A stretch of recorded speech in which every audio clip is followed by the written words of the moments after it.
নমস্কার বন্ধুরা, রসুনের খোসা সাধারণত ছাড়ানোর পর আমরা ফেলে দিই, কিন্তু এই রসুনের খোসা যে কতটা কাজে লাগে সেটা আজকে ভিডিওটা দেখার পর আপনারা জানতে পারবেন। কিন্তু এই রসুনের খোসা অনেক উপকার লাগে, তো সেটা জানতে হলে পুরো ভিডিওটা দেখতে থাকুন। এখন আমি এখানে একটা সুতি কাপড় টুকরো নিয়েছি। আপনাদের যদি সুতি কাপড়ের টুকরো না থাকে তাহলে কিন্তু আপনারা টিস্যু পেপারও এখানে ব্যবহার করতে পারেন। তো আমি এই সুতি কাপড়ের মধ্যে কিছু রসুনের খোসা ভরে দিচ্ছি। তো রসুনের খোসা ভরে এখন এভাবে করে আমি একটা পুটলি তৈরি করছি।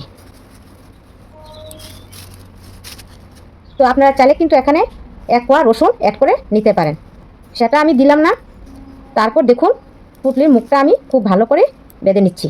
পুটলির মুখটাকে ভালো করে বেঁধে দেওয়ার পর পুটলিটা আমার একদম রেডি হয়ে গেল। এরকম একটি তাওয়া নিয়েছি, ওভেনে বসিয়ে নিয়েছি, আর ওভেনের মধ্যে তাওয়াটা গরম করে নিচ্ছি। রসুনের খোসা পড়া পুটলি নিয়ে নিয়েছি।